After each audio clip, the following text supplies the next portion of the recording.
Welcome from one sing to another video. हा जो video या व्हिडिओमध्ये आपण शिक्षक भरती संदर्भात काही महत्त्वाची माहिती बघणार आहोत। या व्हिडिओ जो आहे मिस करू नका, कारण की या व्हिडिओमध्ये काही महत्त्वाच्या गोष्टी आहेत त्या बोलणार आहोत। या व्हिडिओ जो आहे महत्त्वाचा आहे, व्हिडिओ पूर्ण बघा। व्हिडिओ आवडला तर व्हिडिओला लाईक करा।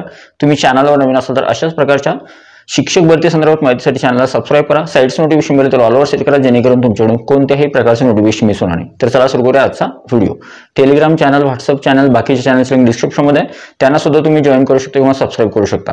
तर स्टार्ट करूया आजचा व्हिडिओ। सगळ्यात अगोदर बघा, पहिली महत्त्वाची गोष्ट म्हणजे शिक्षक भरती 2025 साठी जे अभियोगधारकांनी टेट एक्झाम 2025 दिलेली आहे, सर्व उमेदवारांच्या मनामध्ये हा एक प्रश्न आहे की शिक्षक भरतीची प्रक्रिया जी आहे ती नेमकी होणार कधी आहे आणि कशी होणार आहे। ठीक आहे, तर त्या संदर्भात महत्त्वाची माहिती अशी आहे की सद्यस्थितीमध्ये पवित्र पोर्टलचे जे कामकाज आहे, म्हणजे पवित्र पोर्टल लवकरात लवकर सुरू करण्यासाठी प्रयत्न सुरू होतात, म्हणजे ऍक्च्युअली प्रयत्न सुरू आहेत आणि ती गोष्ट जी आहे ती सद्यस्थितीमध्ये कार्यान्वित म्हणलं तरी चालतं। म्हणजे थोडक्यात असं म्हणू शकता तुम्ही की पवित्र पोर्टलचं जे काही कामकाज आहे ते लवकरात लवकर सुरू करण्यासाठी शासन कटिबद्ध आहे आणि शासन त्या दृष्टीने प्रयत्न सुद्धा करते। म्हणजे शासन लवकरात लवकर तात्काळ पवित्र पोर्टल आपल्याला कशा पद्धतीने सुरू करता येईल, कशा प्रकारे पवित्र पोर्टलवर नोंदणी प्रक्रिया करता येईल सुरू, त्या संदर्भात जे आहे प्रयत्न सुरू आहेत।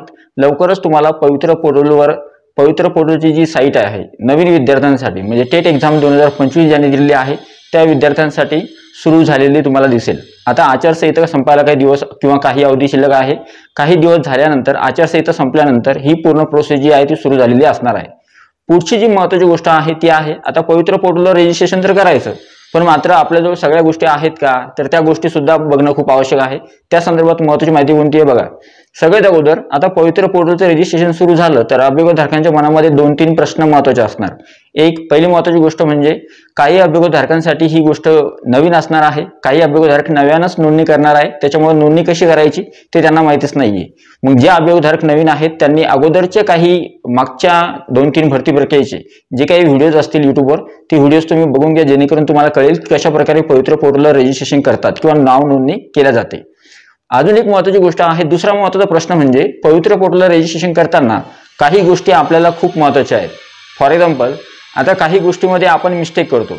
ज्यावेळेस आपण परीक्षेचा फॉर्म भरला तर सायबर कॅफेवाले किंवा ज्यांनी कोणी फॉर्म भरला असेल किंवा बाय मिस्टेकली आपल्याकडूनच आपल्या फॉर्ममध्ये जर काही मिस्टेक झाली असेल तर त्यावेळेस जर आपल्याला ती मिस्टेक दुरुस्त करायची असेल किंवा तुम्हाला असं वाटत असेल की आपल्या फॉर्ममध्ये कुठे ना कुठे काही ना काही गोष्टी ज्या आहेत चुकलेल्या आहेत, त्याच्यामध्ये करेक्शन करायचंय, तर त्यामध्ये तुम्हाला पवित्र पोर्टलवर करेक्शन करता येईल का? तर बघा, थोड्या काही गोष्टी ज्या आहेत तुम्हाला एडिट करायला मिळतील, पण काही गोष्टी तुम्हाला एडिट करायला मिळणार नाही। म्हणजे थोडक्यात जी महत्त्वाची माहिती असते, उदाहरणार्थ तुमचा जो टेट परीक्षेतला स्कोर आहे तो ॲज इट इज जसं तसं राहणार आहे, तुमचं नाव जसं तसं राहणार आहे, कास्ट सुद्धा जशी तशी राहणार आहे, बाकीच्या ज्या गोष्टी आहेत त्या गोष्टी सुद्धा मेन ज्या गोष्टी आहेत त्या गोष्टी सुद्धा जशाच्या तशा राहणार।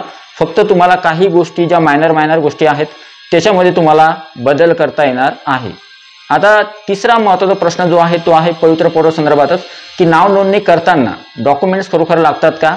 तर यामध्ये एक गोष्ट प्रामुख्याने मला तुम्हाला सांगावीशी वाटते, ती अशी आहे की पवित्र पोर्टलवर नोंदणी करताना तुम्हाला तुमचं जे काही डॉक्युमेंट्स आहेत ते सर्व डॉक्युमेंट्स, ओरिजिनल डॉक्युमेंट्स तुम्हाला तिथे लागतात। म्हणजे असं नाही की तुम्ही म्हणाल की एखादं डॉक्युमेंट मध्ये जो झेरॉक्स आहे तर ती झेरॉक्स चालेल का? तर कोणत्याही प्रकारची झेरॉक्स जी आहे पवित्र पोर्टलवर नाव नोंदणी करताना किंवा रजिस्ट्रेशन करताना चालत नाही।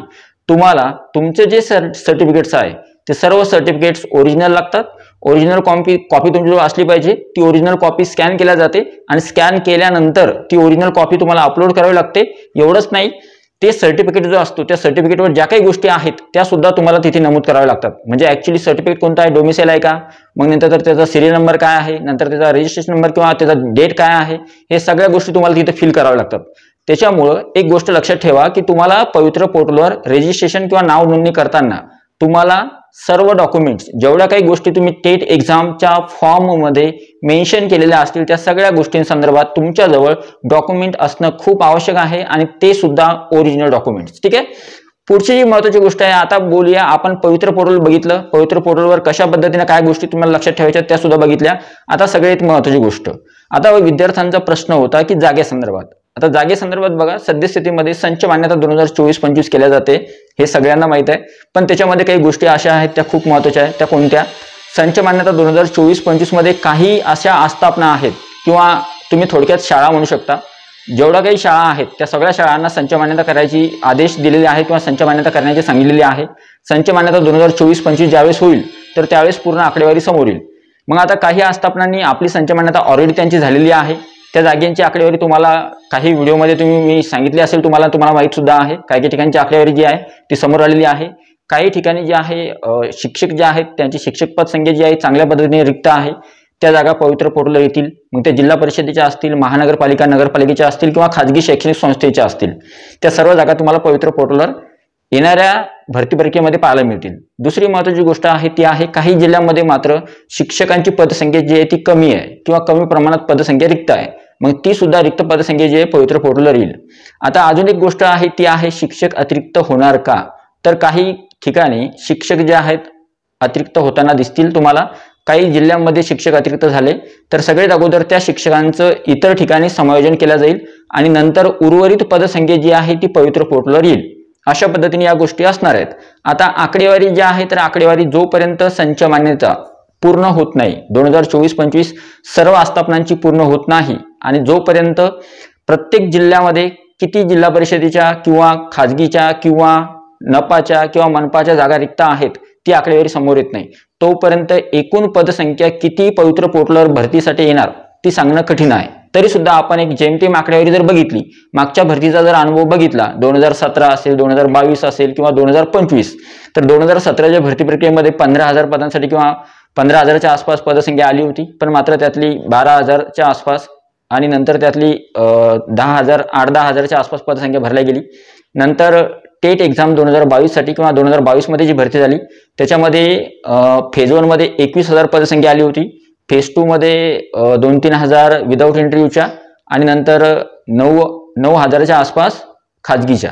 म्हणजे अशा टोटल जवळपास 30-32,000 पदांची पदसंख्या जी आहे 2022च्या भरती प्रक्रियेमध्ये आली होती. मग आता तुम्ही जर आकडेवारी बघितली की 2017 मध्ये किती आली होती, 15,000च्या आसपास किंवा 12-15,000च्या आसपास पदभरती झाली होती. आणि नंतर जर आपण 2022चं जर बघितलं तर 2022 मध्ये जवळपास 30,000 किंवा 32,000 पदांपर्यंत जी आहे पदसंख्या आली होती. मग आता जर तुम्ही यावेळेस आकडेवारी जर बघितली तर यावेळेस आकडेवारी मागच्या वर्षी उलट मागच्या भरतीमध्ये 55,000 पद भरती जी आहे केल्या जाऊ शकते किंवा केल्या जाईल असं वाटत होतं किंवा होऊ शकते का, तर त्यावेळेस जी रिक्त पदसंख्या होती त्यावेळेस शिक्षक अतिरिक्त होत नव्हते. यावेळेस तुम्हाला ते शिक्षक अतिरिक्त होताना दिसत आहेत. त्याच्यामुळे साहजिकच तुम्ही तुमच्या मनामध्ये एक आकडेवारी धरू शकता की खरोखर आकडेवारी यावर्षी जर आपण संच मान्यतेनुसार बघितलं किंवा आकडेवारी जर बघितली तर ती एवढी नाही येणार. खूप जास्त सुद्धा पदसंख्या शिक्षक भरतीमध्ये येणार नाही आणि खूप कमी सुद्धा येणार नाही. म्हणजे उमेदवारांना जर एक्झॅक्ट किंवा पूर्ण तुम्हाला सत्यता सांगायची तर त्यावेळेस तुम्ही असं म्हणू शकता की जास्त अपेक्षा करणं म्हणजे 25, 30, 35, 40 हजारापर्यंत भरती होईल का, तर असंही होणार नाही. किंवा मग डायरेक्ट 5, 6,000, 7,000 अशी पदभरती होणार नाही.